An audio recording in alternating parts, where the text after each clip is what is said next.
talented writer covering college football. That is Ross Dellenger. His latest piece over at SI.com is an incredible read.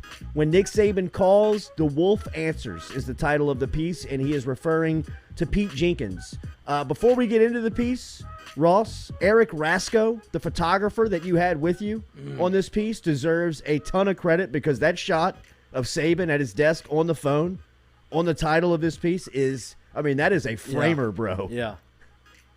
Yeah, we do a really good job with the kind of the daily covers, the cover story, like pictures and stuff. They do a great job. Yes, it was pretty cool to see when it popped in my inbox a couple of days ago. You know Nick Saban as well as any writer covering the sport. How hard is it to crack into his social circle? How hard is it to crack into to be one of his friends?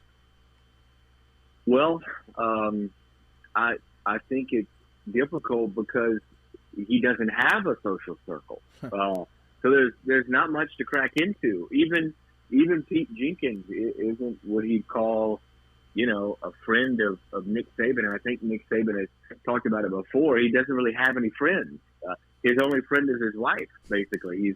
He's kind of said that before. So it is, but it's very difficult to get close to him, and to have I think a long relationship with him that Pete has over 20 years, to be kind of in his circle. But it is funny you asked that question because Pete made clear to me, and I quote him in that story, "We ain't buddies."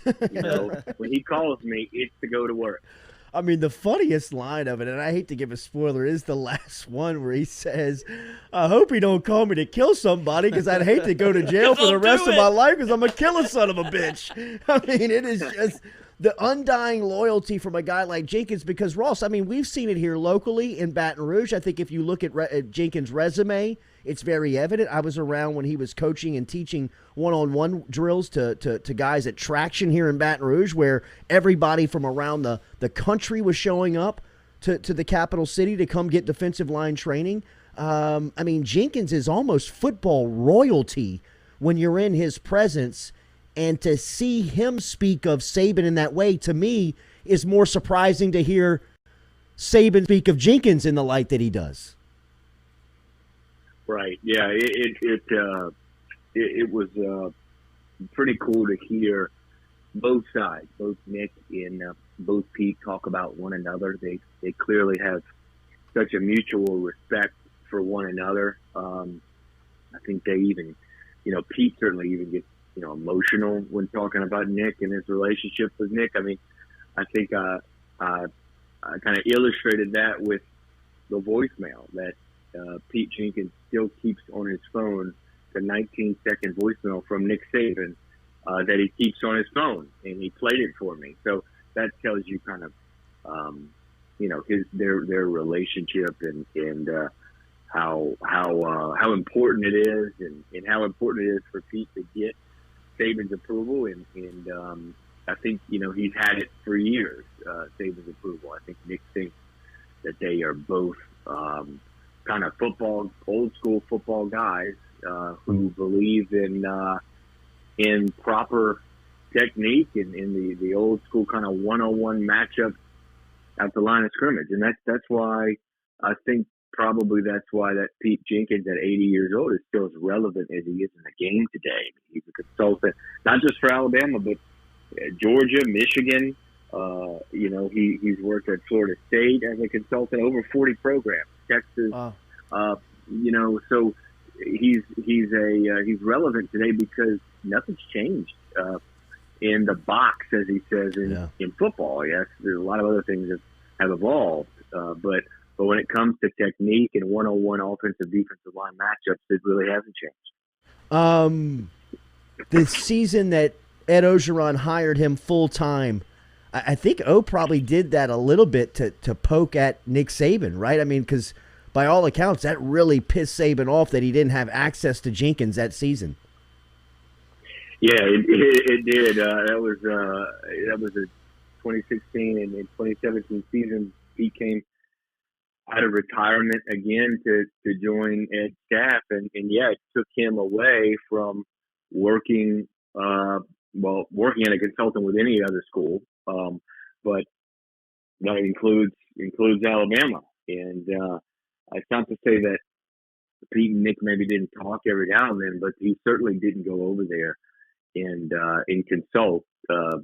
There's some things I had to leave out of that story just because it was getting so long. But one of them was that 2016 football game between Alabama and LSU in Tiger Stadium. It ended up being a 10-0 Alabama win. And Pete was the defensive line coach about a month into his retirement, or coming out of retirement. And of course, Alabama, Nick Saban was on the other sideline, and it was funny to hear Pete talk about that game.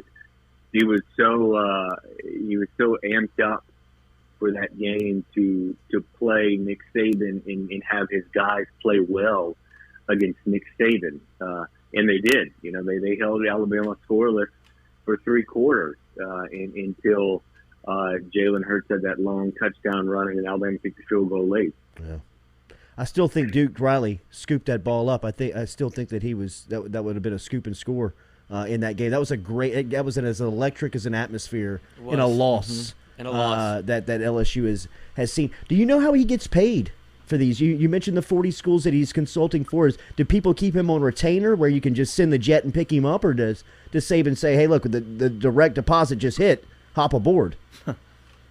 Well, yeah, I mean, I think he's just direct deposited, but Alabama at least has sent a plane for him in the past.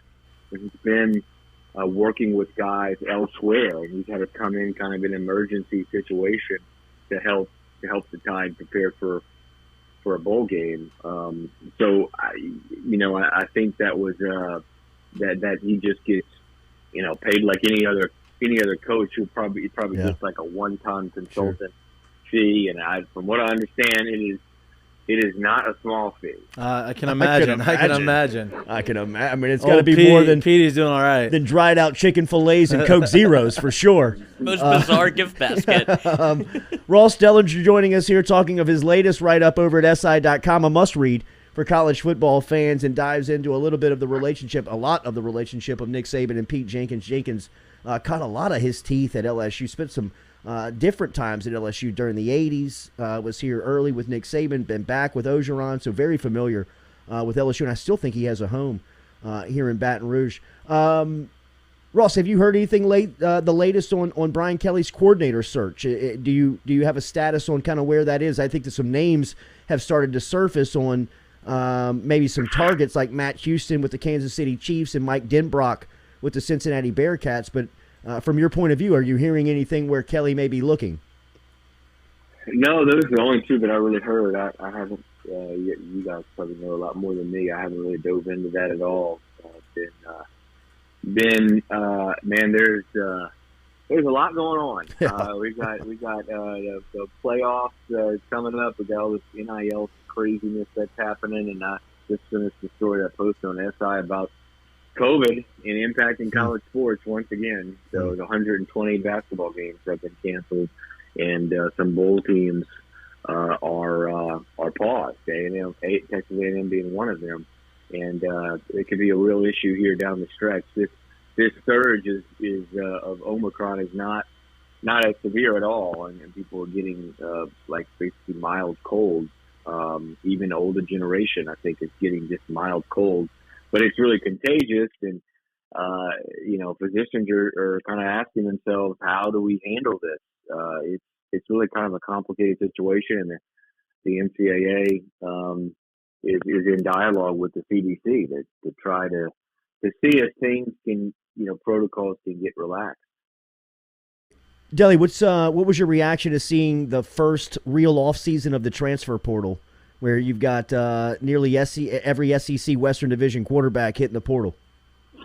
Yeah, kind of expected. When I think two things happened in the same year that really transformed college football in a lot of ways, and created virtually a free agency.